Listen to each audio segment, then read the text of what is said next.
I was really, really short, eye level with Bast's shins.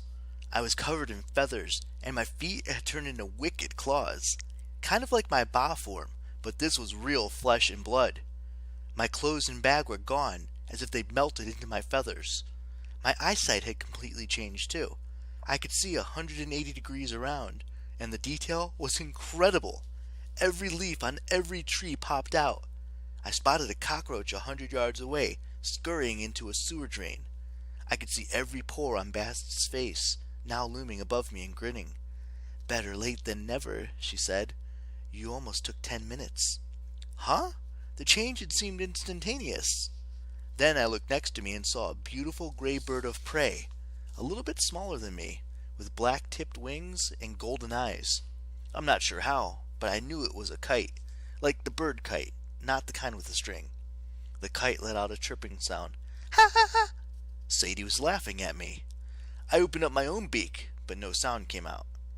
"Oh, you two look delicious," Bass said, licking her lips. Wonderful. Now off you go." I spread my majestic wings. I had done it! I was a noble falcon, lord of the sky! I launched myself off the sidewalk and flew straight into the fence. "Ha ha ha!" Sadie chirped behind me. Bast crouched down and began making weird chittering noises. Uh-oh. She was imitating birds. I'd seen enough cats do this when they were stalking. Suddenly, my own obituary flashed in my head. Carter Kane, 14, died tragically in Paris when he was eaten by his sister's cat Muffin. I spread my wings and kicked off with my feet, and with 3 strong flaps I was soaring through the rain. Sadie was right behind me. Together, we spiraled up into the air. I have to admit, it felt amazing. Ever since I was a little kid, I had dreams in which I was flying, and I always hated waking up. Now it wasn't a dream, or even a ba trip. It was 100% real. I sailed on the cold air currents above the rooftops of Paris. I could see the river, the Louvre Museum, the gardens and palaces, and a mouse. Yum! Hang on, Carter, I thought. Not hunting mice. I zeroed in on Desjardins' mansion, tucked in my wings, and shot downward. I saw the rooftop garden, the double-glass doors leading inside, and the voice inside me said, "Don't stop. It's an illusion.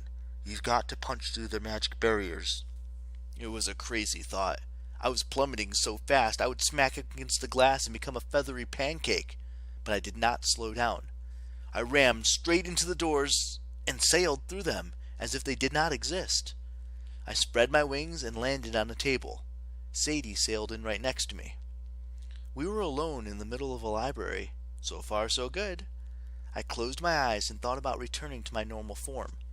When I opened them again, I was regular old Carter, sitting on a table in my regular clothes, my work bag back on my shoulder. Sadie was still a kite. "You can turn back now," I told her. She tilted her head and regarded me quizzically. She let out a frustrated croak. I cracked a smile.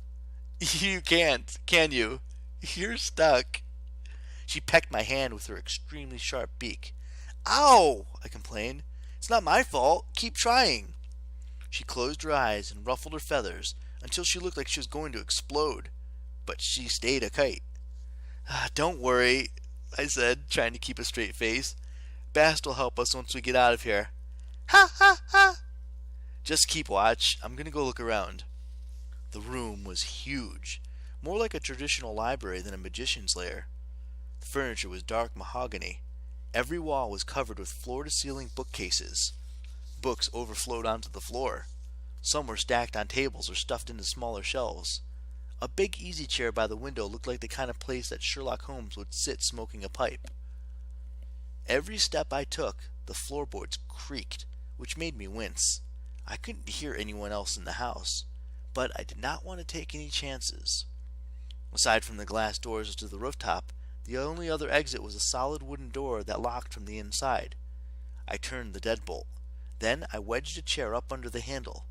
I doubted that would keep the magicians out for very long, but it might buy me a few seconds if things went bad.